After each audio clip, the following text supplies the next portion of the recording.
Oh, it feels so weird to be on this side. It does. It's been a long time since I've filmed a review in somebody else's car.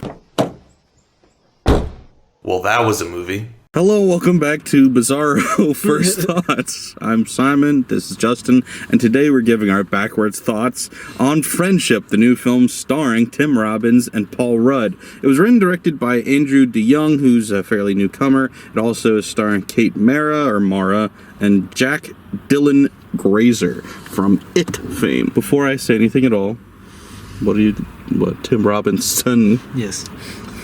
Who's Tim Robbins? Tim Robbins is the guy from Shawshank Redemption, isn't he? I think so. Tim Robbins? Well, Tim Robbins' son is his son, and he's great too. But before we get too far into my opinions and my mischaracterizations and misnaming, what did you think, Justin? So I have to say, I've seen the 3 seasons of Tim Robinson's show. Yeah. I didn't know that he didn't write this movie. I kind of thought he did for some weird reason. I'm sure he had input, but he's not an officially It felt like he might have had some inputs. It's felt like some of his sketches linked together a little bit. Maybe not as crazy, but you know. Close. Yeah, close. I'm not as obsessed with him as all my friends are. Oh, okay. No, but I do like him. I'm a person who I cringe personally. Cringe comedy. Yeah, when cringe comedy and cringe situations, I feel it too. This was one of the most painful movies I've ever seen. Possibly the most painful movie. But some of those moments were so goddamn funny. Oh my god, I don't know where to rank this one. It is kind of crazy.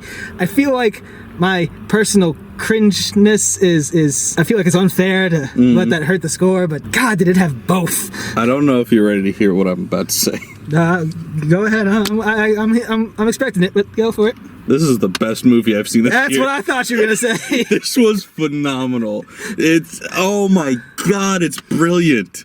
Every scene, you're right, it does kind of feel a little sketchy, I will say that, because every scene feels so standalone in a way where I will admit, at no point in this entire movie did I ever guess what was going to happen next. No. It was always the last thing on my mind. And I'm always trying to predict, I'm always trying to figure out. I had multiple theories going, all of them were wrong. I had multiple ideas of oh, well, this is obviously where the punchline's going. I was wrong. I mean, yeah, there's some really basic stuff that you'd be like, oh, well, clearly he's gonna go over and whatever. And then it's and he didn't. And you're like, oh, what?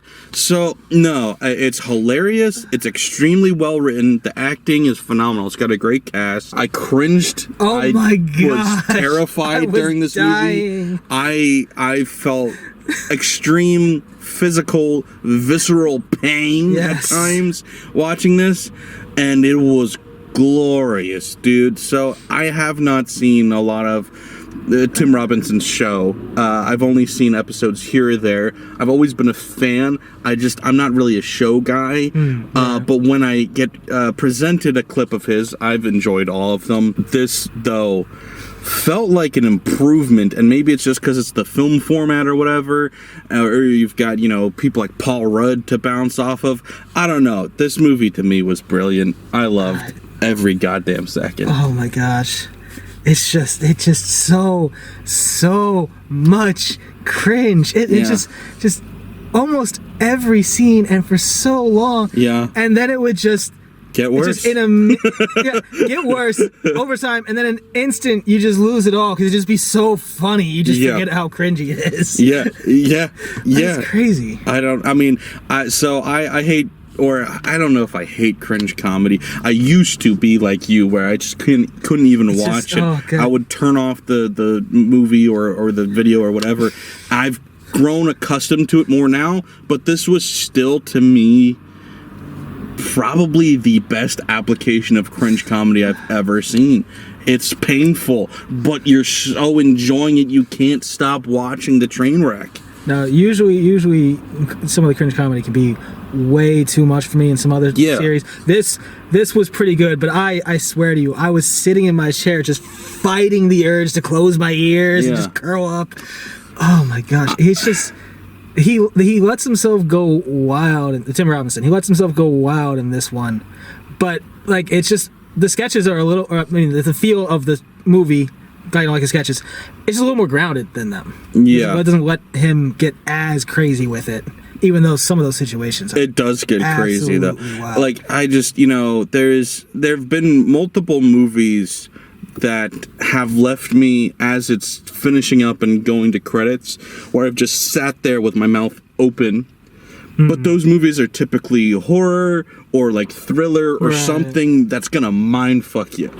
I don't know if it's ever happened to me before with a comedy where when the movie ended, I was just like, oh, like this movie's an experience that I could not get enough of. I wanted another hour. Like I wanted it to keep going. And it's crazy because how it's written and the way that like we're comparing it to sketches here is like it doesn't have a normal arc as far as a movie typically feels. So I never had any grasp on, is this movie almost over? Are we in the middle? Like it never. So I just that part also made it impossible like to predict where it was going. When the resolution finally happened, it was like, okay, well I knew that was going to happen at some point, Right. but I wasn't ready for it to happen then. It sets up these situations where you think you know what's coming, and it just subverts you in some way. I couldn't tell where the movie was most of the time either. At the very end, they're going home. I'm not gonna say any further than that. They're going home at the very end. They see something, and I'm like, oh, okay, this is about to wrap up. I bet I can see him doing something crazy here. So- and And then he does, but not what we were both thinking. No. No, like And- I hear you going like, oh my god, and I'm like, yeah, Yeah. I'm leaning in my chair, I'm covering my head, and You then, know it's coming. You know and- he can't fight it. and then he literally and figuratively takes a turn, and you're like, okay, well now what? And then you're like, oh god, no, and it just even worse. yeah, and then it gets even worse after that, and then, oh my god, I loved it so much. But then it gets so absurd that it loses all the cringe. Yeah. It becomes hilarious. And the ending was great too. The final touch, Paul Rudd at the end. Yeah. Loved it. That's why I'm like saying I was just sitting there with my mouth open, like, what did I just witness? But I'm so happy I witnessed it. Like to have such a ridiculous and strange, absurdist level comedy. Immediately I'm walking out going, that's the best movie of the year. That doesn't, like, I don't do that. Like, I want something, sophisticated or artsy even. That's like my top of the list. And I'm like, if this at the end of the year, when I make my top movies of the year list, if this stays at number one, I will be fine with that. I will not be ashamed to make that list and post it because this movie is that good. Like, we don't have to get better than that this year. This movie, I loved oh my God. I had a good time. Oh, in case you don't know what the plot is, Nobody needs the plot. so Tim Robinson plays a very awkward, antisocial man. Well, his character that he always plays, at least, a very awkward, antisocial, asocial kind of character who accidentally gets his neighbor's package in the mail, so he takes it over to them, and that neighbor is Paul Rudd. He is, like I said, asocial. He's kind of lonely. There's also issues going on with his family, so he needs companionship. So he latches on to, if you haven't seen the trailer, this is kind of said in the trailer already, but he latches onto this Paul Rudd character, and things get kind of weird. I kind of want to say in a Cable Guy kind of way, but also not at all. Like, if I said this was the Cable Guy, that would completely mislead you, and it goes in a completely different direction than that too. But it's a fascinating, like, hilarious, laugh out loud, absurdist, cringe comedy. But at the same time, in that Cable Guy kind of way, there's like sprinkles of that social commentary in there where like it almost makes you really upset. But then it's so funny that you don't have enough time to think about how upset you are by the movie. But yeah, it touches on subjects like, male loneliness in adulthood and how hard it is to have and maintain friendships at that age and stuff. And it's like there is some serious content in there, but it's so buried by the absurdist comedy that's like, oh man, that's more something you'll think about after the fact than during the movie. Oh yeah, no, there's no thinking about it. It's just so you can get, you understand the loneliness in Tim Robinson's character. Oh, yeah. It makes itself very obvious. Why. Yeah. Yeah. Honestly, But it's also still relatable at the same time. Like, I know he's obviously, it's wildly absurdist, but yes, Yes. it is relatable. because it As takes were. it takes the concept of being like this awkward loner kind of guy, which a lot of guys can probably relate to. Probably everybody in a way can relate to it.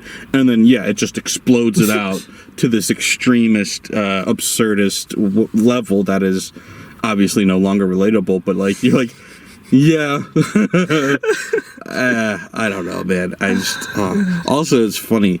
Main character is Craig, and then the new friend is Austin. And in my social circle, the latest addition was a guy named Craig. And there's an Austin in that social circle as well. And I'm like, oh, they need to see this movie. Or maybe they don't. I don't know. I just wanted to crawl in a hole and die. But I'd be laughing while I was tucking myself in.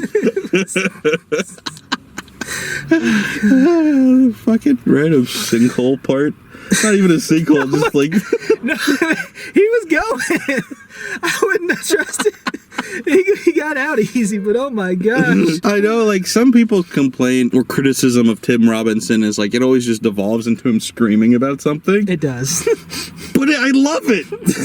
I mean, that's what people are there for. Yeah. Oh, I have no legitimate complaints or criticisms or gripes with this movie. I can't think of any outside of God damn you with all that cringe. I mean, I knew what I was getting into. It's Tim Robinson. Like, I cringe when I'm watching it remotely with my friends when they were showing me the show for the first time. Of course, I was going to cringe for the full 96 or so minute movie.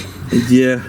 I think like the biggest argument or the biggest criticism somebody could come up with it, other than I didn't find it funny, which is subjective, Fair. would be like it just kind of feels all over the place and random, like, a series of sketches rather than a concrete movie. But at the same time, like, that's what I liked about it too. So like I would understand if somebody didn't, but I'm not annoyed by that at all. I mean, even though it felt like sketches, I got everyone's journeys. Yeah, there's you know, still arcs. Yeah, well-crafted story. I mean, just feeling like it's sketches doesn't Real really bother me. feeling- It's I mean, it's obviously- just Tim Robinson. Yeah. That's why I thought he was writing this. I don't know if they wrote this with Tim Robinson in mind. Probably. It would make sense because that is just the perfect casting for that role. Yeah, I could the not. only casting. I could not picture anyone else. I have a cap, and that cap is 8.5, and so I'm going to give this movie an 8.5. I feel like I can't give a movie I've just like. It has to take a lot for me to give anything higher than that, and I probably wouldn't go higher anyway. But I'm giving this movie an 8.5. I'm gonna go an 8. Probably my second favorite movie of the year, still behind Warfare. Maybe a second Interesting, viewing okay. might have it differently. It's so hard to compare movies like that. Yeah, no, it's a wildly different shot. I was just really blown away by that one the first time through. Yeah. I mean, there've been a lot of really good movies this year. My number one before this was Presence, and once again, it's like, how do you compare those three movies? They're all so dissimilar in every way. They're like, oh, this one's better. Clearly, it's like it's all preference at that point, which is why it's funny to me. Like I said, this movie isn't my kind of movie typically, but I couldn't stop loving it. It was just amazing. Yeah, knowing his humor, I don't know that I was guaranteed to see this one if I knew you weren't going to see it, because at least it was an A24 movie, so I knew that was guaranteed. Yeah. Even if you didn't know Tim Robinson at all, which you do. And then, like, my friends, as soon as they hear Tim Robinson, it's just instant, oh yeah, we're seeing that. Yeah. We're gonna get in spoilers now, though. As you can tell, this is a hard recommendation. We recommend it. We both really liked it. Obviously, with a grain of salt, because comedy, more than any other genre, is subjective. It's just, is it your thing or not? For me, it definitely was. I enjoyed it. I thought it was great. Like I said, my favorite thing I've seen so far this year. Listen, if you've seen the show, you like his style of humor, it's got it the whole way through. You'll love it. For people that don't hate his humor, you'll probably also like it. You might cringe as hard as I did, but you'll also like it. If you hate it, I got nothing for you. You probably should leave this one alone. But other than that, I mean, everybody else should see this. And we're going to get into spoilers, like I said, but before we do, I will say one thing. A scene involving a toad may have been the funniest written scene I've seen in my life. It will go down in my personal lexicon as one of the funniest jokes I've ever seen in any movie ever. Legitimately, it will. And maybe when we get to spoilers and talk about it, you won't understand why I care so much. But that was one of the funniest things I have ever seen in my life. Thanks for watching. Please don't forget to like, share, follow, subscribe, review, rate, all of that. It does help. We're going to get into spoilers now, though. So if you don't want anything spoiled, you should click away, go watch it, come back, and we'll talk about it then. Thanks, guys. Bye. Bye. Spoilers. Good God. What a movie. Holy shit. There's so many scenes. There's so much to talk about. There is so many things to talk about.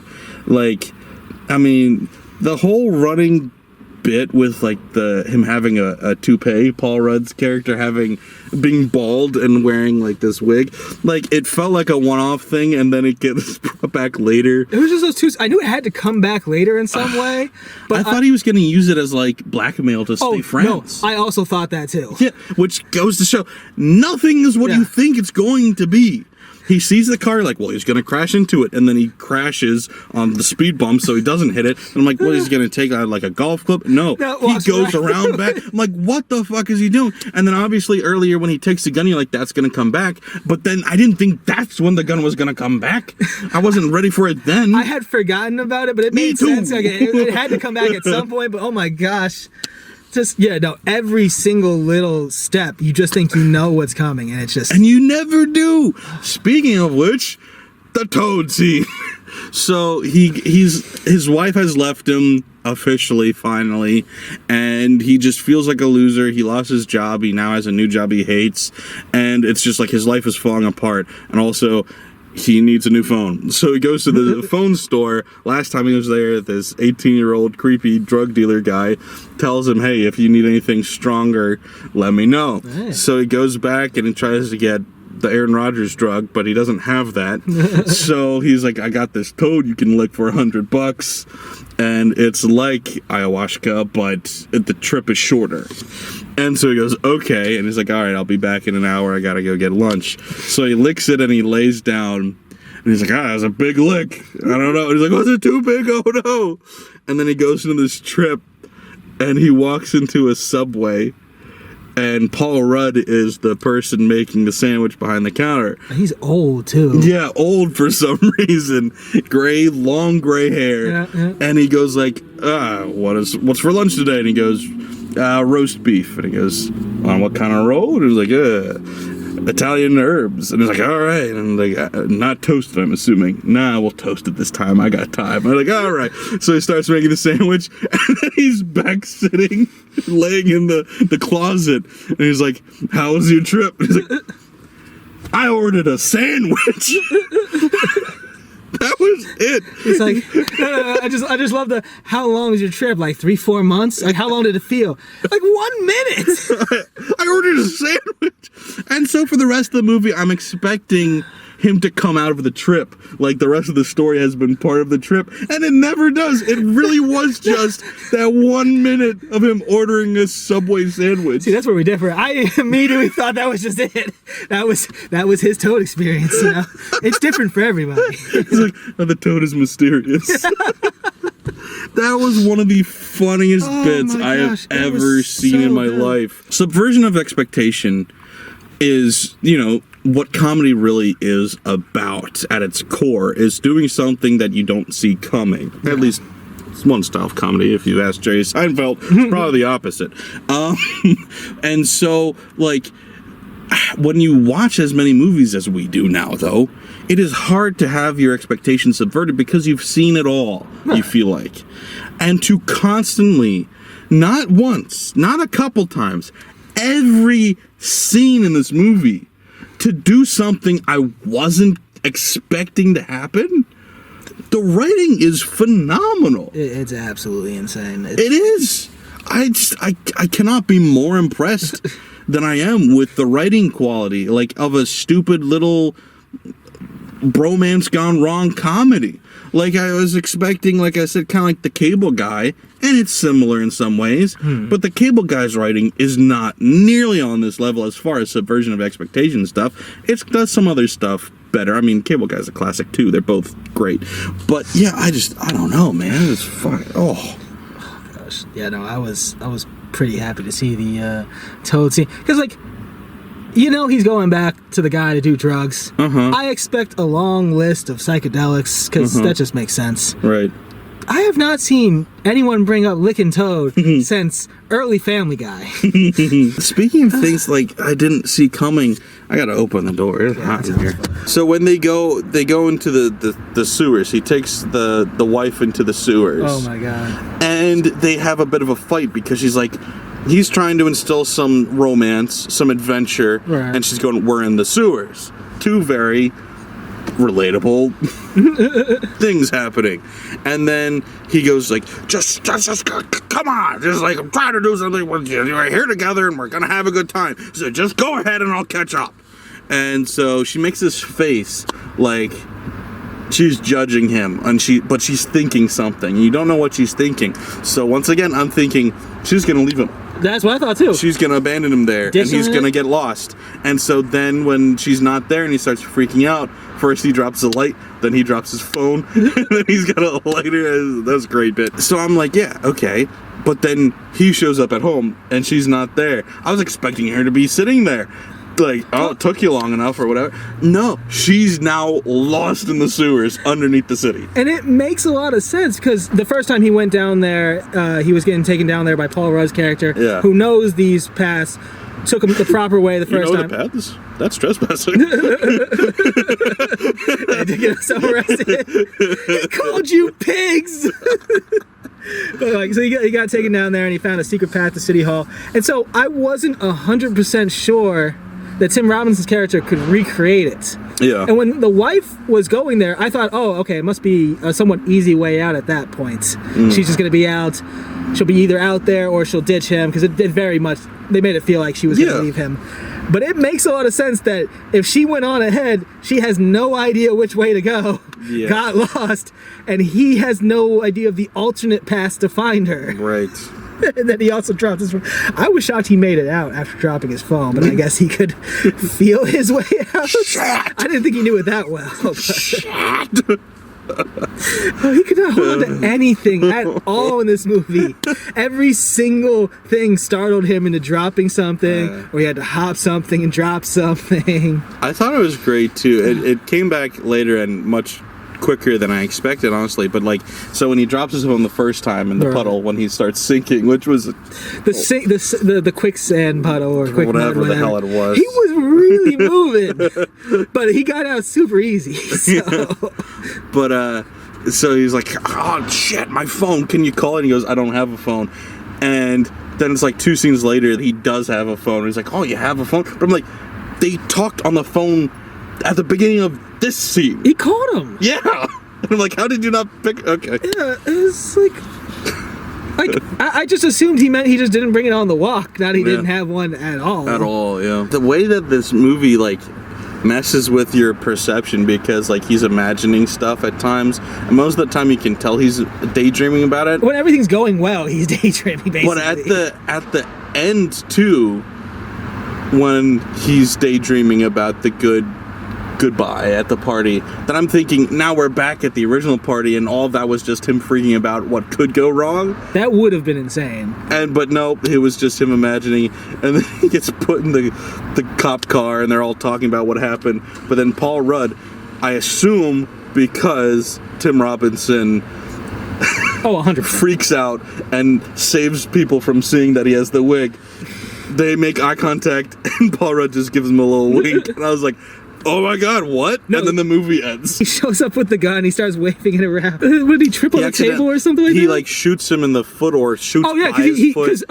He lunges. Paul Rudd jumps at him to grab the gun. Yeah, and he shoots him in the leg or something. So he falls over. Yeah, I don't think he actually got shot. No, he was standing in the end just fine. About it. But then like his wig falls off, so Tim Robinson sees that, and so starts yelling, don't look, keep your eyes on the ground. That was beautiful. just gets everybody down, gives him enough time to put the wig on, then exits calmly, gets arrested. And I swear, that was a real wink for the nod, and that'll sustain him through prison. Although he's going to be riding the Paul Rudd like crazy. He's going to start having like different dreams of how people are conspiring to keep their friendship away, I'm sure. Dude, oh man, this movie was so much fun. I laughed every scene.